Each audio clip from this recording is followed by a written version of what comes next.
Admiral Jake Morrison stood on the bridge of the USS Liberty and watched the screens with growing worry. Three massive ships had appeared at the edge of the solar system just hours ago. They were bigger than anything humans had ever built. Each one was the size of a small city and moved through space like dark metal giants. Lieutenant Commander Lisa Parker turned from her station with fear in her eyes. She had been tracking the alien vessels since they first showed up on the long range. Sensors. The computers could barely understand what they were seeing. These ships used technology that was far beyond anything Earth possessed. "Admiral, they're sending us a message," Lisa said. Her voice was steady, but Jake could hear the tension underneath. She had served with him for 5 years, and he trusted her completely. If Lisa was worried, then they all should be worried. The main screen flickered and showed a creature that made everyone on the bridge take a step back. It looked like a mix between a lizard and an insect. Its skin was dark green and covered in scales. 4 eyes glowed red in its long face. When it spoke, its voice sounded like metal scraping against stone. "Humans of the third planet," the alien said. "We are the Zephyrian Empire. Your world is now ours. You have 72 hours to leave this planet, or we will remove you by force. This is not a request. This is your only warning." The message ended, and the bridge fell silent. Jake felt his heart pounding in his chest. He had fought in 3 different wars during his career, but nothing had prepared him for this moment. Earth was being invaded by aliens, and they had just 3 days to surrender their home. Dr. Amanda Clark was in her lab when she received the emergency call from the president. As Earth's best expert on alien life, she was needed immediately. She dropped her research and ran to the command center, where world leaders were gathering through video links. President Helen Carter looked tired and scared. She had been in office for only 2 years and now faced the biggest crisis in human history. The weight of 7 billion lives rested on her shoulders. She looked at Amanda and asked the question everyone wanted answered. "Dr. Clark, what do we know about these Zephyrians?" Amanda studied the image of the alien commander that had delivered the ultimatum. She had dreamed of first contact with aliens her whole life, but never imagined it would happen like this. These creatures were clearly advanced, and they seemed to think humans were nothing more than pests to be removed. "They call themselves an empire, which means they have conquered other worlds before," Amanda explained. "Their technology is centuries ahead of ours, but the fact they gave us a warning suggests they prefer surrender over fighting." General Kevin Stone slammed his fist on the table. He was a career military man who had never backed down from any fight. The idea of surrendering Earth without a battle went against everything he believed in. His face was red with anger as he spoke.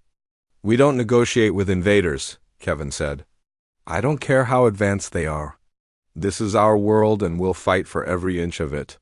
Far above Earth, Captain Ryan Bell prepared his destroyer for what might be the last mission of his life. His ship was small compared to the alien vessels, but he and his crew were ready to defend their home. They had families down on the planet and would not let them be taken without a fight. Commander Susan Walsh was leading a patrol near Jupiter when the aliens arrived. Her squadron of 6 ships was the first line of defense against the invasion. She knew they were outgunned, but she also knew that humans had something the aliens might not expect. They had the will to fight for what they loved. The news spread across Earth like wildfire. People gathered around televisions and computer screens to watch President Carter address the world. Her speech was simple and direct. She told humanity that they faced the greatest threat in their history, but they would face it together. "We will not abandon our world," the president declared. "Earth is our home, and we will defend it with everything we have. These aliens think we are weak, but they will learn what it means to face the human spirit." In cities around the world, people looked up at the sky and wondered what the next 3 days would bring. Some packed their belongings and prepared to flee. Others gathered weapons and prepared to fight. But most simply held their families close and hoped that somehow humanity would find a way to survive. The countdown to invasion had begun. 72 hours to decide the fate of the human race. The aliens had given their warning, and now they waited to see what these strange creatures called humans would choose. They expected surrender, but they were about to discover that humans were unlike any species they had ever encountered before. The 72 hours passed like a bad dream. When the deadline ended, the Zephyrian ships moved toward Earth like slow death approaching. Their massive hulls blocked out stars as they took positions around the planet. Smaller ships poured from their bellies like angry wasps from a disturbed nest. Colonel Don Hughes watched from his command bunker deep beneath the Rocky Mountains as the first energy beams struck New York City. The skyscrapers that had stood for over a century melted like candles in the alien fire. Millions of people screamed and ran through the streets as their world burned around them. All surface forces fall back to secondary positions, Don ordered. Into his radio. His voice was calm, but his hands shook as he gave the command. He had prepared for this moment, but seeing it happen was different from planning for it. The aliens were turning Earth into hell, and there was nothing he could do to stop them. Sergeant Maria Lopez sat at her communications station and listened to the desperate calls coming from around the world. London was under attack. Tokyo was burning. Every major city was being hit at the same time. The aliens were not trying to conquer Earth. They were trying to destroy human civilization completely. Sir, we're losing contact with most surface units, Maria reported. She had been in the army for 8 years but had never seen anything like this. The scale of destruction was beyond anything humans had ever experienced. It was like watching the end of the world in real time. Dr. Paul Grant worked frantically in his laboratory as the mountain shook from distant explosions. He had pieces of alien technology that had been recovered from the first skirmishes in space. Every fragment might hold the key to understanding their weapons and finding a weakness. The energy output is incredible, he muttered to himself as he studied the readings, but there has to be a limit. Everything has a limit. Above ground, the world was ending, but below ground, humanity was preparing to survive. The underground city of Haven had been built in secret over many years. It could hold 50,000 people and had everything needed to wage a long war. Mayor Catherine Wells moved through the tunnels and tried to keep people calm. We knew this day might come, she told the frightened families who crowded into the shelters. That's why we built this place. The aliens can destroy our cities, but they cannot destroy our spirit. Captain Amy Foster climbed into her fighter and prepared for what everyone knew was a suicide mission. The aliens controlled the skies, but human pilots were still trying to fight back. Her squadron of 12 planes was all that remained of the atmospheric defense force. Remember, we're not trying to win today, she told her pilots over the radio. We're trying to learn. Every second we stay alive teaches us something about how they fight. Lieutenant Chris Baker was her wingman and had been flying with her for 3 years. He trusted Amy completely and would follow her anywhere. As they lifted off from the hidden runway, he could see the alien ships floating above the burning cities. Like metal clouds of death, the first engagement came over what used to be Los Angeles. Alien dropships were landing troops in the ruins, while fighters provided cover. Amy led her squadron in a diving attack that caught the enemy by surprise. Human missiles found their targets and 3 alien craft exploded in bright flashes, but the victory cost them half their planes. The alien weapons were too powerful and their ships too fast. Chris barely escaped when an energy beam melted the tail of his fighter. He limped back to base on emergency power while Amy covered his retreat. Colonel Steve Martin emerged from an underground facility with 200 fighters who had been training for this moment. They were ordinary people who had volunteered to defend their world. Teachers and farmers and office workers who had learned to use weapons and explosives. The aliens think we're helpless, Steve told his troops. They think destroying our cities will make us surrender, but they don't understand humans. We don't give up, we don't quit, and we don't forgive. Young engineer Tony Davis was already working on captured alien weapons in his workshop. He was only 25 years old but had a gift for understanding how machines worked. The alien technology was strange, but it followed rules just like human technology.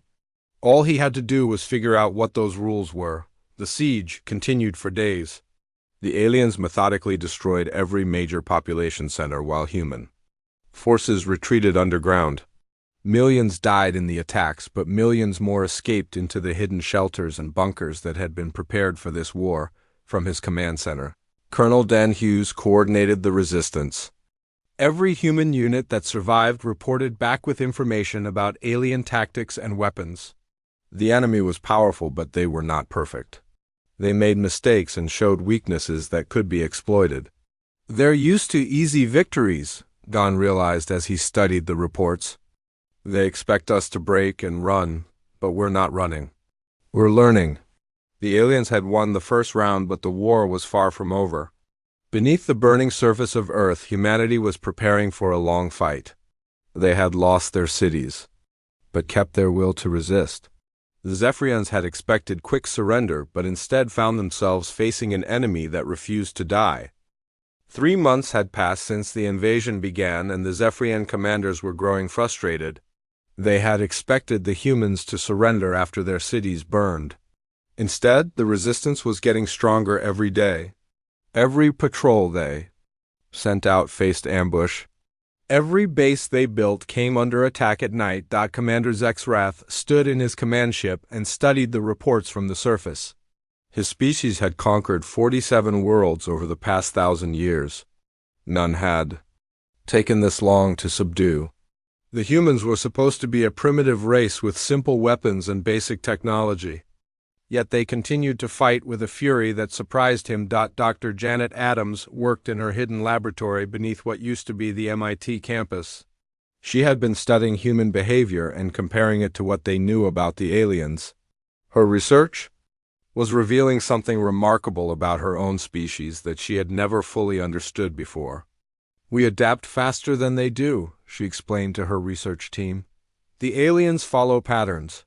They have standard tactics for every situation, but humans change constantly. We learn from every fight and try new approaches." Her assistant, Dr. Carl White, nodded as he reviewed the data. They had been analyzing combat reports from around the world, and the pattern was clear. Human fighters were becoming more effective with each encounter. They studied alien weaknesses and developed new ways to exploit them. Commander Greg Phillips led his strike team through the sewers beneath Chicago toward their target. They had been planning this mission for weeks, and tonight they would attempt something that had never been tried before. They were going to board an alien command ship and steal their technology. His demolitions expert, Staff Sergeant Lavra Kim, carried enough explosives to level a city block. She was small and quiet, but deadly effective at her job. Communications. Officer Lieutenant Ben Rodriguez had equipment that could hack into alien computer systems if they could get close enough to their main computers. The team moved through the darkness like ghosts. They had learned to avoid alien sensors by studying their patrol patterns and finding blind spots in their surveillance. Human creativity was proving to be their greatest weapon against an enemy that relied on technology and standard procedures. Above ground, resistance cells were coordinating attacks across the globe. Captain Nick Turner commanded a group of fighters in the ruins of London, while Sergeant Rachel Davis led raids against alien supply convoys in what used to be France. Every human unit was learning to work together in ways the aliens could not predict. "They think in straight lines," Nick observed as he planned another ambush. "They expect us to do what their computers say we should do. But we're not computers, we're humans." The aliens were beginning to realize that they were fighting an enemy unlike any they had encountered before. Other species had either surrendered quickly or fought using conventional military tactics. The humans did neither. They hid underground and struck without warning. They used the ruins of their own cities as weapons against the invaders. Colonel Dan Hughes received reports from resistance cells around the world. The pattern was always the same. Humans were adapting to alien technology and finding ways to turn it against them. They salvaged weapons from destroyed alien vehicles. They learned to avoid their sensors. They discovered weaknesses in their armor and tactics. "Every day we get stronger and they get more confused," Don told his staff.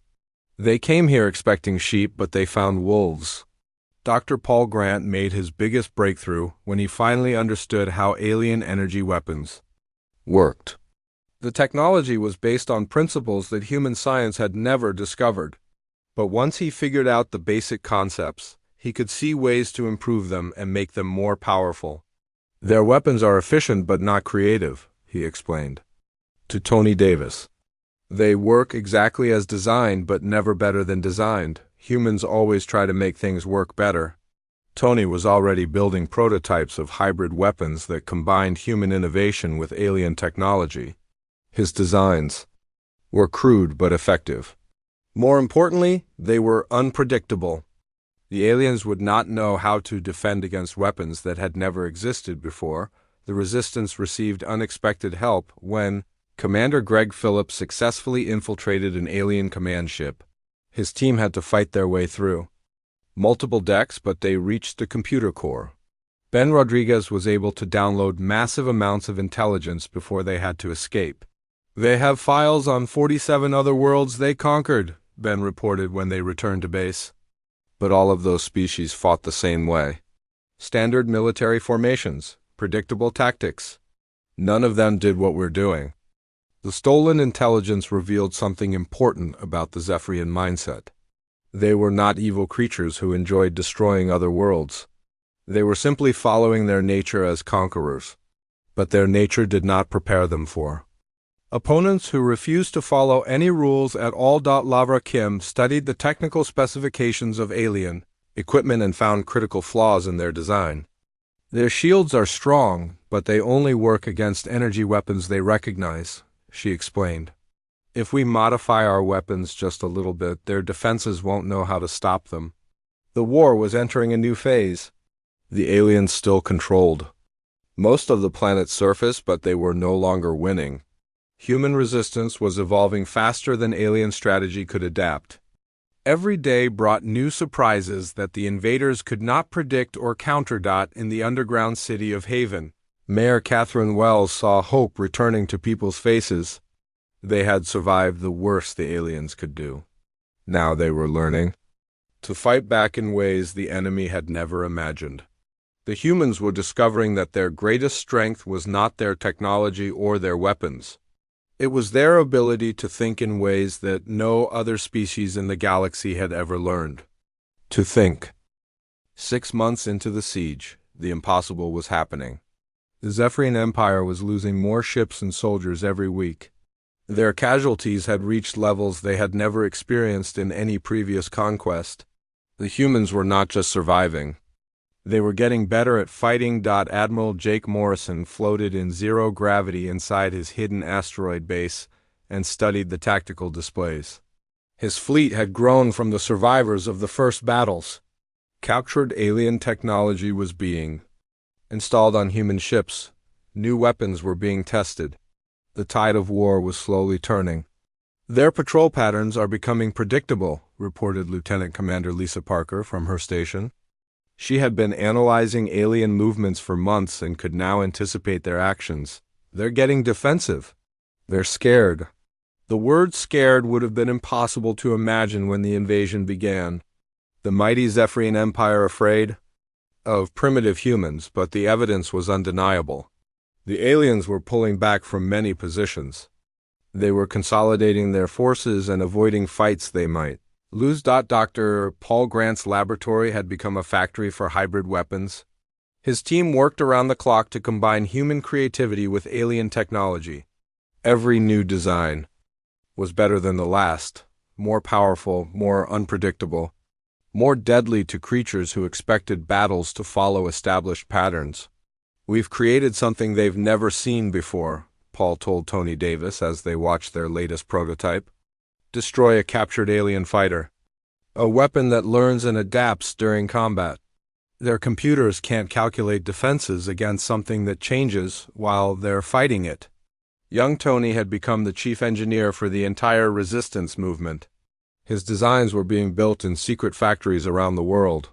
Human ingenuity was proving to be the one advantage the aliens could not overcome or copy. Colonel Dunn Hughes emerged from the underground with an army of 50,000 fighters. They had spent months training and preparing for this moment. They wore armor built from salvaged alien materials. They carried weapons that no Zephyrian had ever faced before. They moved with purpose and confidence. "Today we stop hiding," Don announced to his troops. "Today we show these invaders what happens when you attack the wrong planet."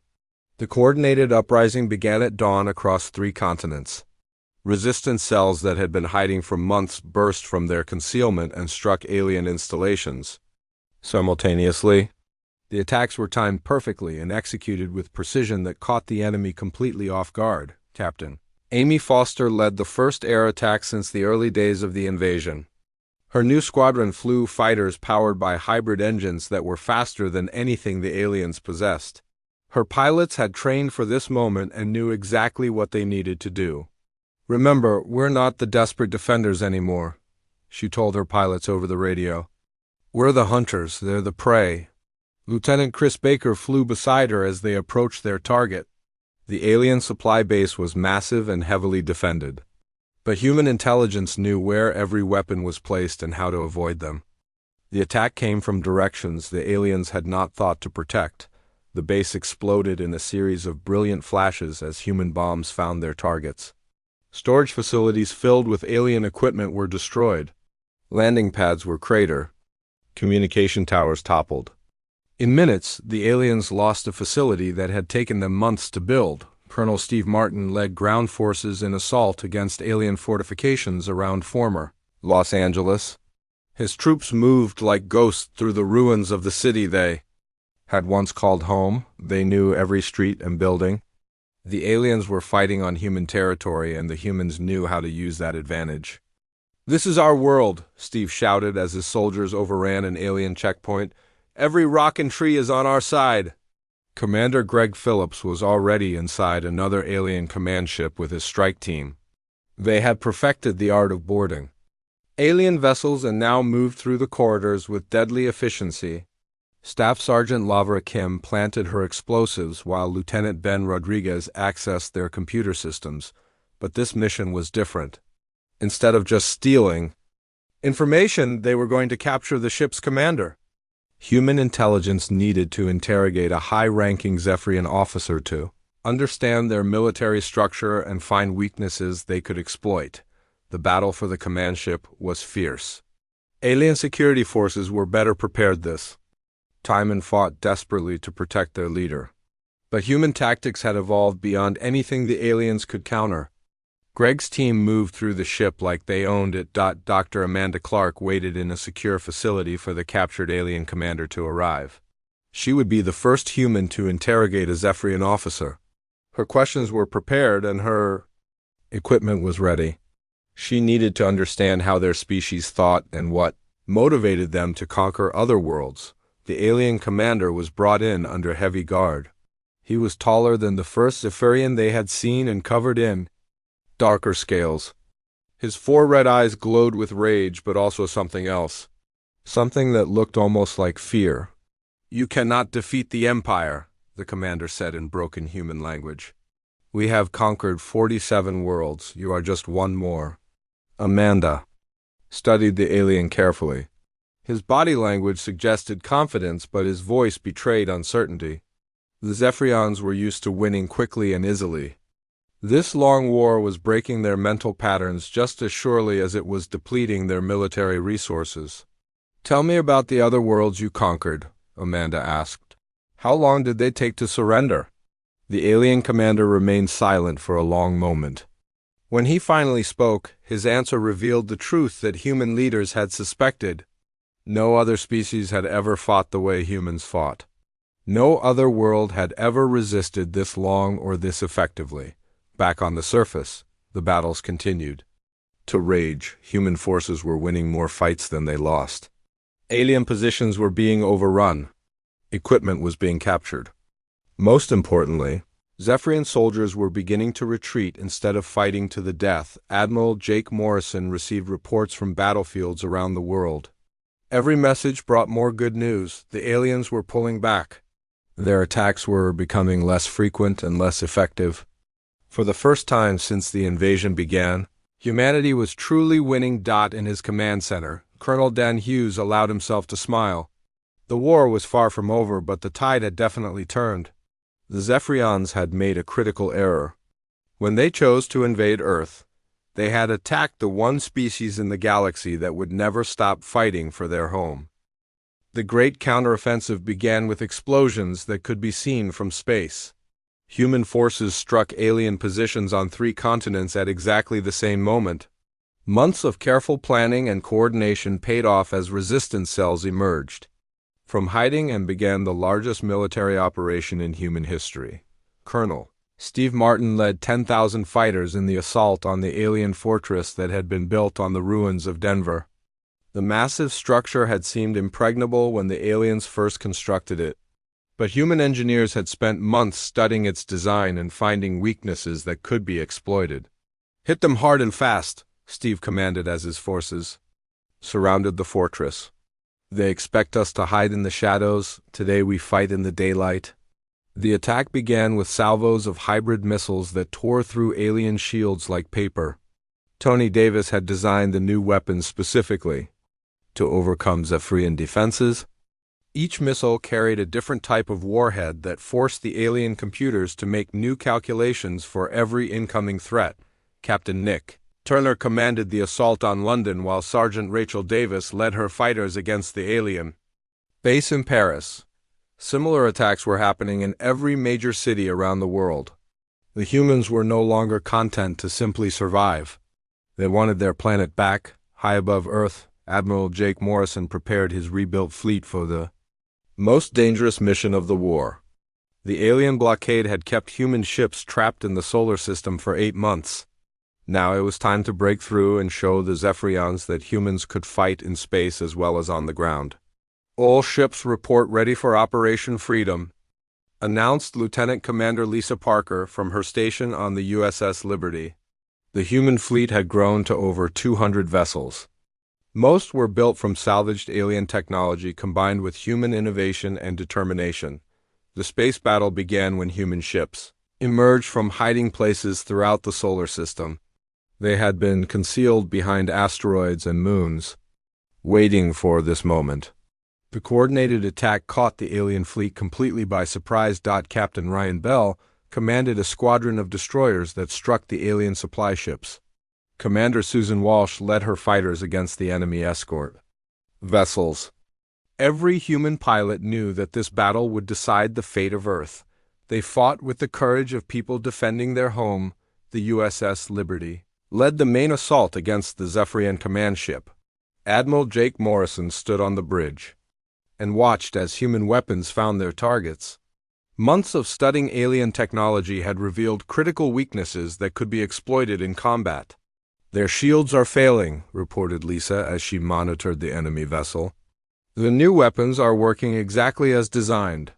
Dr. Paul Grant watched the battle from his laboratory and felt pride in what his team had accomplished. The hybrid weapons were performing better than anyone had hoped. Human creativity combined with alien technology was proving to be more powerful than either one alone.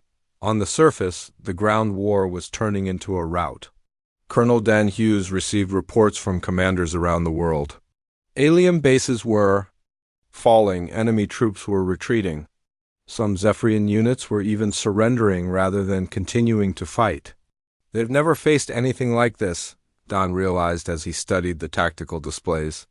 Their training and experiences based on fighting conventional armies were not conventional, were something completely new.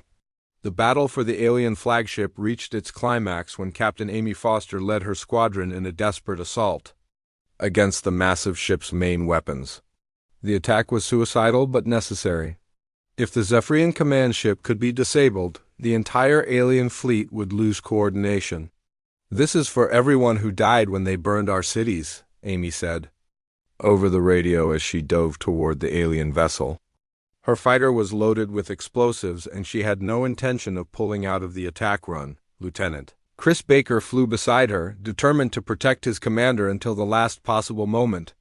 The alien defenses were overwhelming, but the human pilots pressed forward with courage that amazed even themselves. They were ordinary people doing extraordinary things to save their world. Amy's fighter struck the alien ship's main weapon array and exploded in a brilliant flash. The sacrifice created an opening that Commander Greg Phillips had been waiting for. His strike team launched from a transport ship and boarded the alien flagship through the damaged section. Staff Sergeant Lavra Kim led the way through the alien corridors with her demolition charges ready. Lieutenant Ben Rodriguez followed with his hacking equipment. They had done this before, but never on a ship this important. The Zephyrian flagship was the nerve center of the entire invasion force. The fighting inside the alien ship was brutal. Zephyrian security forces fought desperately to protect their command center, but human tactics had evolved beyond anything the aliens could counter. Greg's team moved through the ship like they belonged there. When they reached the bridge, they found the alien admiral cowering behind his command console. The sight of humans boarding his flagship had shattered his confidence completely. He offered no resistance when Ben Rodriguez began downloading information from the ship's computers. "Please," the alien admiral begged in broken human language.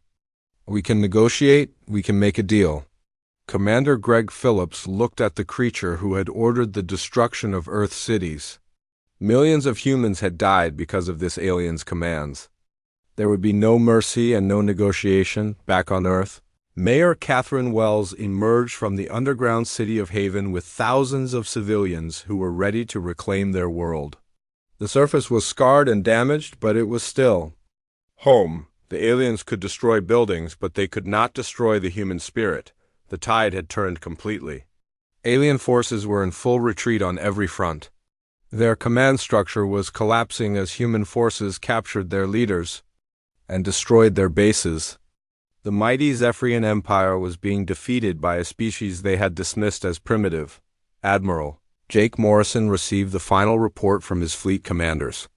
The alien blockade was broken, their supply lines were cut. Their main fleet was scattered and running for deep space.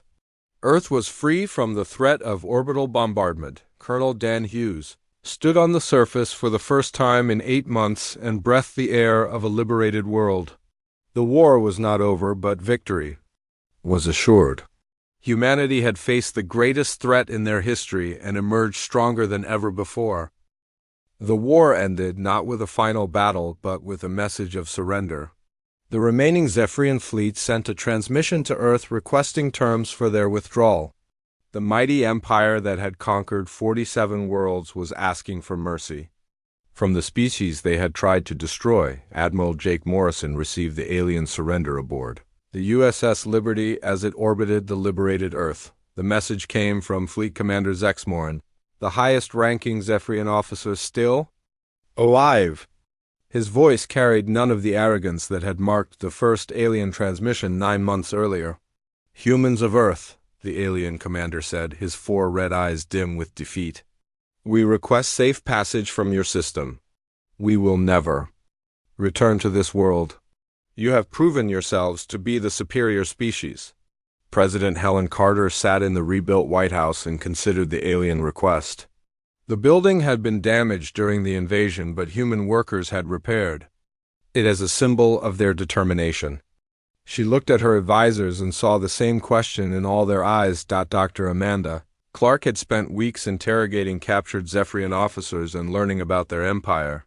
What she discovered changed everything humans thought they knew. About the galaxy, the Zephyrians were not evil conquerors. They were simply following their nature as a species that had never learned to think creatively. They conquer other worlds because that's all they know how to do, Amanda explained to the president. Every species they've encountered has either surrendered quickly or fought using predictable military tactics. We're the first to resist in ways they couldn't understand or counter. The captured alien Admiral Vexcathan had revealed the truth. During his interrogation, his species had built their empire by following patterns that had worked for thousands of years. They would arrive at a world, demonstrate their superior technology, and wait for surrender. If the natives fought back, they would use overwhelming force until resistance collapsed. "You humans are different," Vexcathan had admitted to Amanda. "You do not follow patterns. You change constantly. You adapt faster than our strategies can. Counter. In our entire history, we have never encountered a species like yours." Colonel Den Hughes stood in the ruins of New York City and watched as human construction crews began rebuilding the great metropolis. The aliens had melted the skyscrapers and turned the streets into glass, but they had not broken the spirit of the people who called this place home. Tony Davis, now the chief engineer for Earth's reconstruction effort, was designing buildings that incorporated both human architecture and alien technology. The hybrid structures would be stronger and more beautiful than anything that had existed before the war. "We're not just rebuilding," Tony explained to his team. "We're building something better than what we lost. The aliens gave us technology we never could have developed on our own. Now we're using it to create a world beyond their imagination." Dr. Paul Grant worked in his expanded laboratory on projects that would have been impossible before the invasion. Alien science had opened new fields of research that human minds were exploring in directions the Zephyrians had never considered. Each discovery led to innovations that amazed even their creators. The hybrid weapons that had won the war were being converted into tools for peace. Energy systems that had powered alien warships now provided clean power for human cities. Transportation technology that had carried invasion fleets now moved people and goods across Earth at incredible speeds. Colonel Steve Martin commanded the new Earth Defense Force that was being built around captured alien technology and human tactical innovations. His soldiers wore armor that was stronger than anything the Zephyrians had possessed. They carried weapons that were more advanced than the ones that had conquered 47 worlds. "We're not just defending Earth anymore," Steve told his officers during their first briefing. "We're preparing to take our place among the stars." The galaxy is about to learn that humanity is not just another species to be conquered. Admiral Jake Morrison received reports from deep space scouts who were mapping the territories of the former Zephyrian Empire. Many of the conquered worlds were beginning to rebel now that news of Earth's victory was spreading. The galaxy was changing in ways that would have been impossible before humanity proved that the Empire could be defeated. Captain Amy Foster had survived her suicide attack and was now leading the first human exploration fleet into deep space. Her ships carried crews of volunteers who were eager to explore the galaxy and make contact with other species. Earth would not remain isolated after proving its strength. Commander Greg Phillips commanded the security forces aboard the exploration ships. His teams were trained to handle first contact situations and prepared for any threats they might encounter. The galaxy was full of unknown dangers, but humans had already faced the worst it could offer and emerged victorious. President Carter made the final decision about the Zephyrian surrender request. She consulted with world leaders and military commanders, but the choice was ultimately hers to make. Earth could show mercy to their defeated enemies or continue fighting until every alien ship was destroyed. "We grant safe passage to all Zephyrian forces," the President announced in her address to both Earth and the alien fleet. "Leave our system and never return? Take word to the galaxy that Earth is under human protection. Any species that threatens our world will face the same fate as your empire." The last alien ships departed Earth's solar system 3 days later. They left behind a world that had been transformed by war but not broken by it. Humanity had faced extinction and instead discovered their true potential as a species. In the years that followed, the tale of Earth's victory spread throughout the galaxy. Other species spoke in whispers of the humans who had defeated the mighty Zephyrian Empire using nothing but courage, creativity, and the refusal to surrender their home. Admiral Jake Morrison, now an old man, stood before a memorial built on the site of the first battle. The inscription was simple but powerful. Here stood humanity when the universe tested their will to survive. They passed the test. Children who had been born after the war listened as veterans told stories of the Great Siege. They learned about the courage of their parents and grandparents, who had saved their world. Most importantly, they learned that humans could accomplish anything when they worked together and never gave up hope. The tale of Earth's last stand had become the tale